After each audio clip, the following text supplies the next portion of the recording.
Hello and welcome to Practical Inclusion. It feels like it's been a really long time since I've done this, so it's so great to be back at it. I want to start by acknowledging the Wadawurrung people on whose lands that I live, work and play on, and also really encourage everybody, if you haven't yet educated yourself about the referendum that's coming up, do it. If you are leading a team, you need to be having conversations with your team members about all the issues surrounding it, because we have to be proactive and active in this space. There are some really awful discourse already happening around the yes or no vote, and it just, like, to be honest, as an LGBTIQA plus person, it takes me right back to that same-sex marriage debate, the plebiscite. It's not fun. It's not fun when your identity, your history, your community is being the target of regular, constant conversations, and they're not always in a positive light. So please educate yourselves as much as you can. Point people to the website. Yes 23 has some great little FAQs there to help you with that process in terms of leading conversations. And if you're in an organisation, make sure you are being very strong and proactive and letting Aboriginal and Torres Strait Islander people in your organisation know where you stand and that you're there to help and support. I've got Nadine with me. Nadine, before we go into your story, did you want to acknowledge country as well? I know you're a different country than I am. Yeah. For sure, Bree. Thank you. And thank you for that passionate introduction. I'm on Wurundjeri country in Melbourne, and I'll acknowledge elders past, present and emerging here, and thank them for their care of the land, and acknowledge that these lands on which I live and work were never ceded.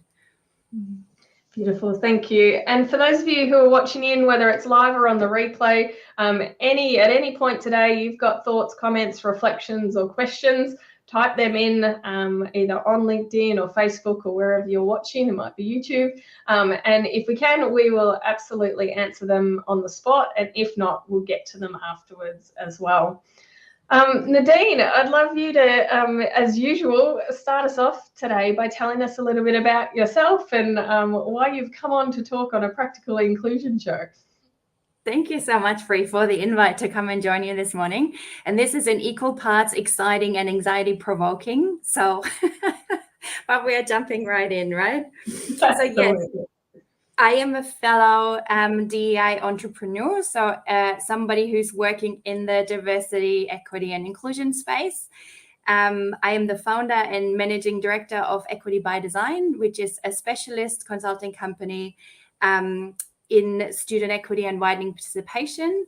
What that means is that I'm working with my equity colleagues and leadership in universities across Australia to design and evaluate institutional HEP programs.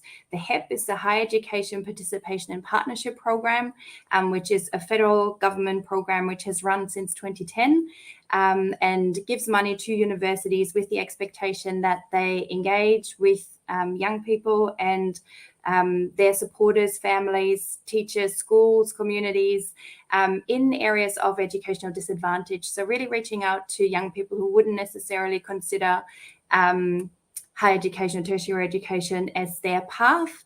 And then by the time, students come into the university, support them and set them up for success to degree completion.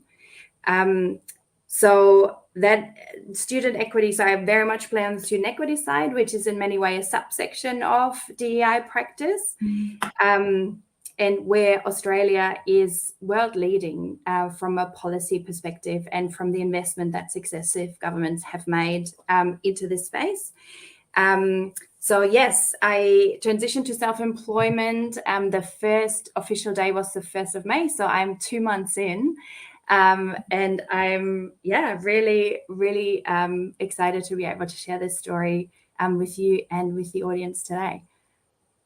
I thank you for giving that introduction, and I'm so excited to have this conversation around starting a business, a consulting business, particularly in the equity space. I know when I went to do it, I had multiple people tell me that I needed to be prepared to earn no money for 3 years and that it was going to be incredibly stressful. Wow. And I would probably end up back in an organization before that time. That was the kind of message, the supporting messages I was receiving. Talk us through kind of the lead up to you making this, what is a really big decision, right? For those of us who previously were in secure employment in organizations. Talk us through that process. Yeah, that's right. And look, it was it is a big decision, but I certainly started with the assumption and with I was really clear that this thing had to earn money really from day dot. So I was quite unsentimental about the economics in this decision, and this needed to work. I think the invitation that I got for this talk was to go all the way back, and so to really reflect on the personal story in how you got to be who you are and do the work that you do. And for me, that has two strands. So one is entrepreneurship, in that my mum had a small business. And so I saw this live, I ran her business over the summer period, for many years when I was a teenager. So I guess I was quite sort of steeped in this, small business way of working. And that was always an opportunity for me that bubbled under the surface. And the other one is the transformative power of education, which has really played out in my life and my family. And that is something that I have always, has been a red thread in my career. So I tick many of the student equity boxes. I grew up in a gorgeous regional area in Germany, which I describe as the remote part of Germany, because it was literally smack bang in the middle of a national park. And we had to drive an hour in any direction to a freeway. So there was literally hills and rivers and not much in between. And so that's where I was born. And my parents were both the third of four children in post-war Germany and in working class families where, they couldn't go to school, although they were smart enough to go to school. And so they both left school at age 14 and got themselves into apprenticeships and, spend the rest of their lives working really hard, to build a house and raise a family and all of this. And there was only ever one expectation from my parents, and this is that my brother and I would get an education. And so in my parent generation, only the two youngest sisters went to year 10.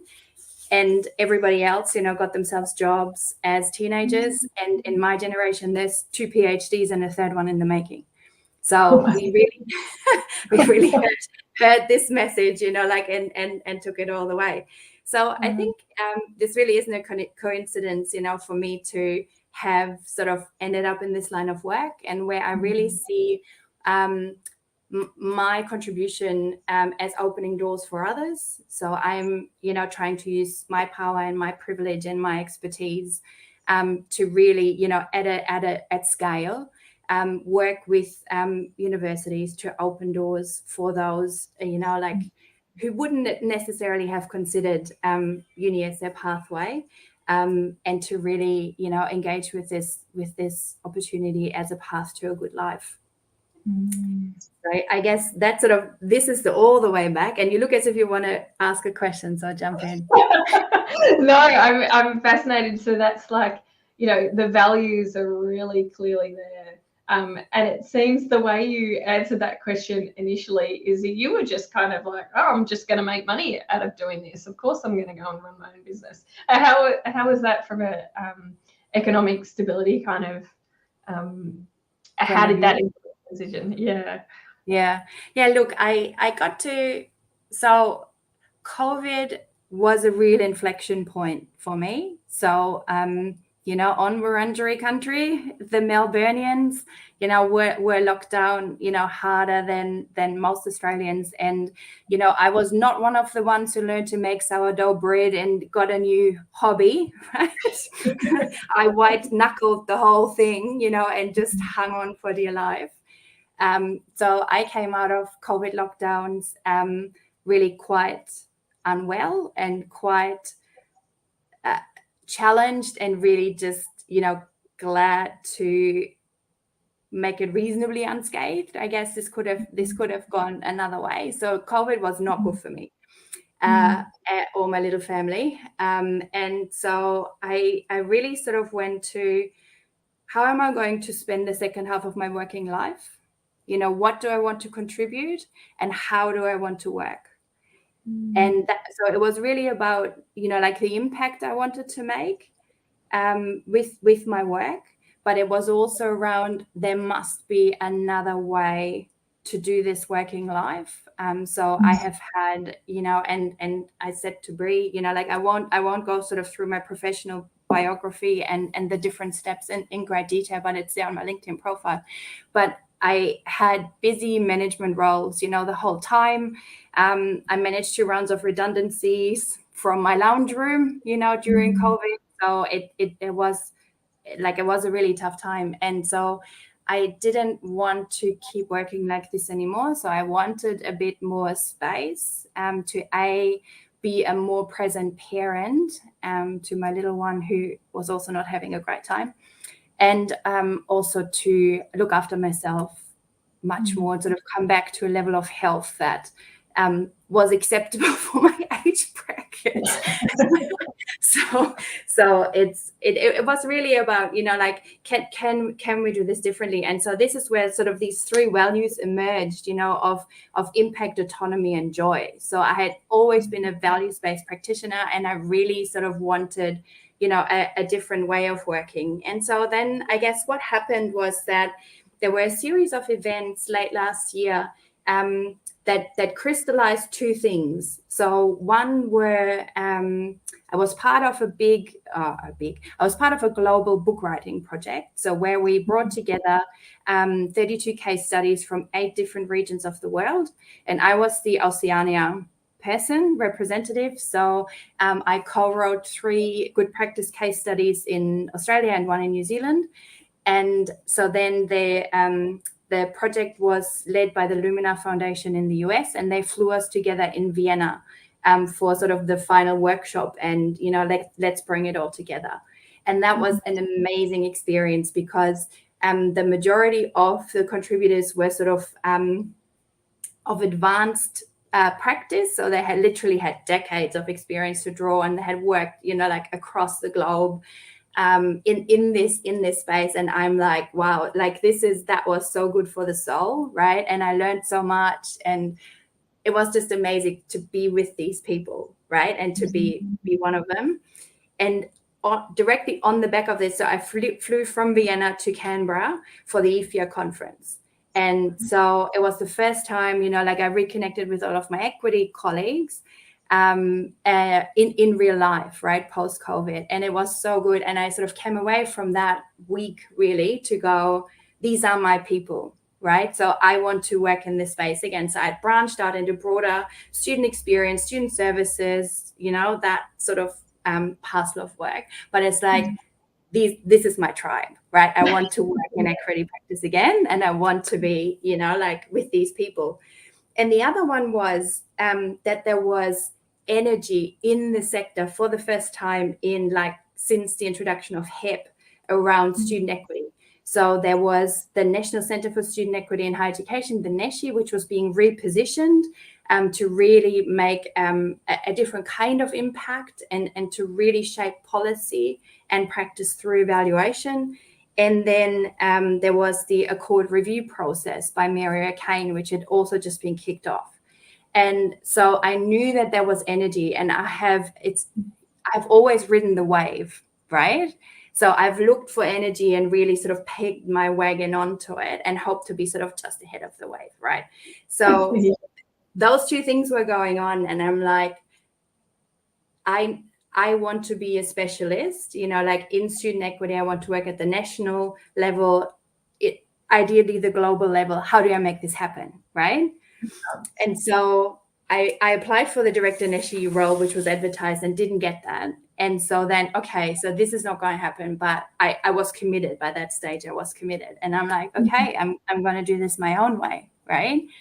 And I had set up Equity by Design 4 years ago, before COVID, and then taken another job. So it took the Swinburne job. And it's like, and at that time, it would have been a disaster, because, COVID happened and consultants were kicked out and blah, like that would, yeah. I mean, that's you can tell that story, right, Bree? Yeah. So for me, that would have been pretty terrible, because I did not have savings for 3 years. But this time, the timing was right. So I knew that there was demand for support in the sector, and I knew that there was like a general energy around, we want to do this really well, we want to have another go at student equity. We've done it, like we have some good experiences now, but we really sort of want to grab this opportunity and go, what have we achieved? How can we reposition to do this even better? And so I really wanted to be part of that, and I really wanted to work with my colleagues, their leaders, the repositioned NESHI, the policy process, like that's what I wanted to be part of. So that became the decision for self-employment.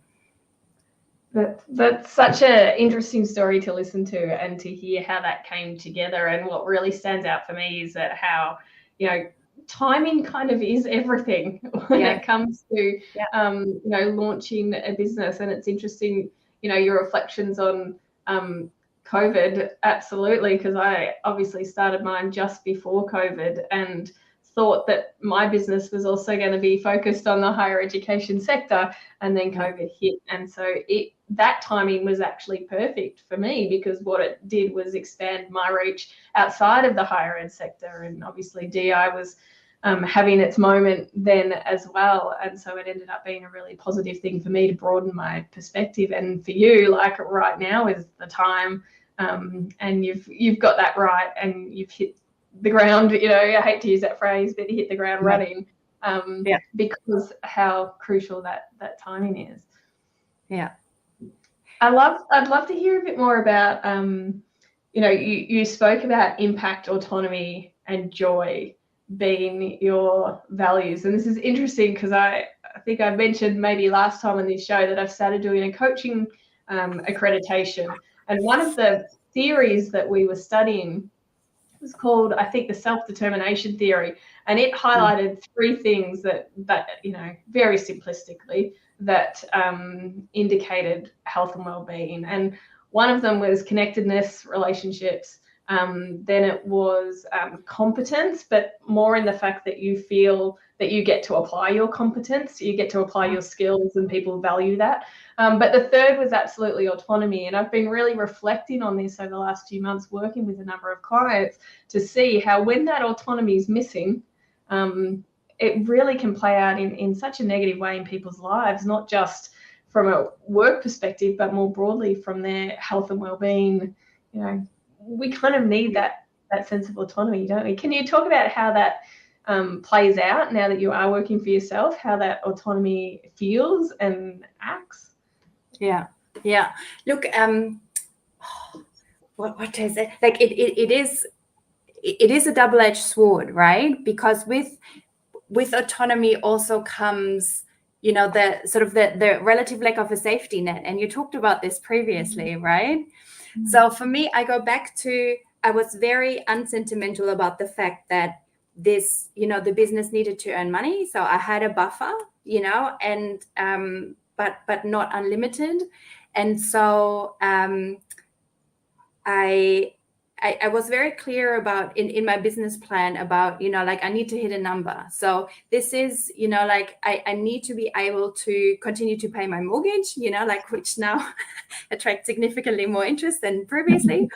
And, I needed to, or I wanted to maintain a lifestyle in central Melbourne, blah, blah, blah, blah, right? So I was very clear about, okay, this thing needs to make money, but I wanted to do that with less wasted effort, and which means much less administrivia and much less managing, and a lot more choice and flexibility in the kind of work that I did and how I do it. And I think I had a pretty clear idea of what I was really good at, and where I got a lot of energy, right? And so I just wanted to spend a lot more of my time doing that kind of work rather than, managing a big team in a large organization and all the things that come with that, right? and it's, like I oscillate between this, right? I've done it with research, employment, and management, like where I sort of go, I can't do the managing anymore, give me something more self-directed. And then I go, oh God, I'm really lonely. And, why am I doing this? And what gets me out of bed in the morning, right? And so I go swing back and have a team, like, so I've done this a few times, right? But I really got to that point of, I can't do this right now, right? So let me work differently for a little while. And I find it really interesting how my energy level has completely transformed. And I've bounced back to a level where I, work a lot and get lots of stuff done, but then recover overnight, and bounce back and do the same thing the next day, right? Which hasn't been here for a long time. So so that sort of is the impact of the autonomy for me. And self-determination theory, I hadn't looked at it in a while, but it rings really true in this case. Yeah, I feel like people listening in or watching, they've got two of us here who clearly working for ourselves, running our own businesses in the equity and inclusion space absolutely lights us up and works for us. Obviously, we recognize that that's not going to be everybody's space.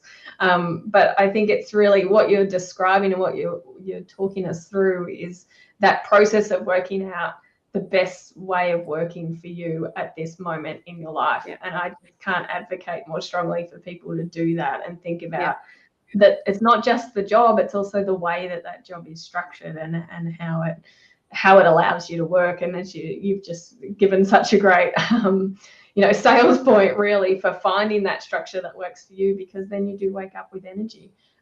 Which is but I think we really need to be honest, and I had lots of conversation, including with you, before I made the decision. And thank you for this again.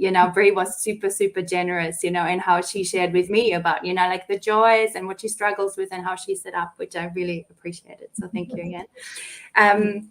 And because it is, I spent the whole summer plumbing my fears. Like, I think as soon as you take this step into this direction and go, I'm going to step off, like the escalator, like I am on this escalator, and I could have another leadership position here, or I'm just going to step completely out of the system, out of super, out of the paycheck, and do my very own thing, right? And like I was scared, so fear was there. But I think the way I dealt with this was like really in a really structured way. So what am I really scared of? And I wrote it down, and the list isn't super long, right? So I was really worried about my mortgage, because I still have to refinance, right? So that was my number one fear. It's in the super, it's in the can I sell, can I, it's all of these things, right? Will I mind being by myself, not having a team, because I knew that had caught me out before, so I think you need to be really clear-eyed about, what am I afraid about? And then work through it. And I think then just hold your nerve and back yourself long enough to actually take the first step, to actually go and say, I'm quitting my job, I'm jumping, like this is it, right? And I spent my coach said something that was really true. She's like, okay, you need to get this to a point where this step is like a 5-meter jump, like not a step down into the abyss, right? So this you have to pull up the floor a bit, right? Where this becomes manageable and not this sort of step. And I did have a first client. So I had one contract when I stepped off, and I'll be forever grateful for those guys. Wow. I really love this conversation. And I know for those listening in who perhaps just listening because that's what they do to practical inclusion, it is a really different episode than what we really do. But I hope you've enjoyed the conversation too. And I know there are many of you who do follow me and engage, who have thought at times about running your own DEI consultancy, or perhaps you are already. So hopefully that's been an interesting conversation for you to listen to. Nadine, just to wrap up so that the people who are listening, what services are you providing and how do they get in contact with you? So every university has an institutional HEP program. They all get this funding, and so I'm offering what I call a HEP health check. So to really have a good look at how the program is set up, how it's governed, administered, and evaluated, and really from there, quite a few insights and potential other workflows. So there's also, a whole parcel around setting up a student equity and access plan, or integrating, key actions into other sort of mid-level plans to provide guidance for the program. The second strand is around evaluation, so to really build the infrastructure, and both data and protocols, around doing your evaluations. And the third parcel of work is around inclusive service design, which, is increasingly a topic in universities who are already very diverse, and sort of going, and this loops back to our DEI conversation, instead of doing bolt-on solutions, let's just start with the diversity in our student cohort and design from there. And it's really interesting. So I'm in 2 organizations at the moment where I'm quite deeply in that conversation. And it's really great to see, what is possible once as soon as you start with diversity and build up from there. It's really great. Love it. And I love, I think when we did have that chat, I love how specific, target and focused you are on what you provide and how you provide it. Yeah, I think that's awesome. All right, we've done enough business talk, but thank you so much, Nadine, for coming on and having this conversation with me. And people can obviously find you on LinkedIn. Thanks for those listening. I know we had a little bit of a LinkedIn problem in terms of the connection, so you might be watching a bit delayed. So please still put your comments and questions as you have them, and we'll get back to you on them. I'll be back in a month. I've had a few people reach out with some cool topics for the shows.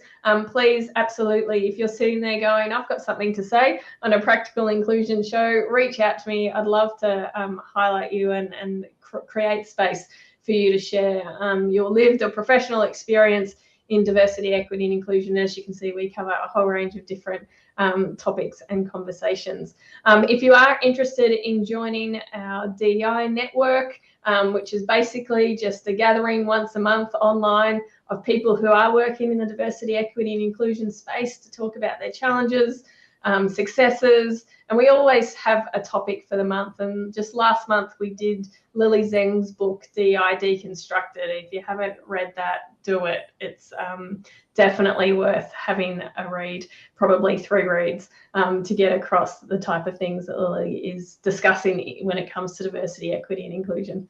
Thanks everyone for tuning in, and we'll catch you next time. Thanks, Nadine. Thank you.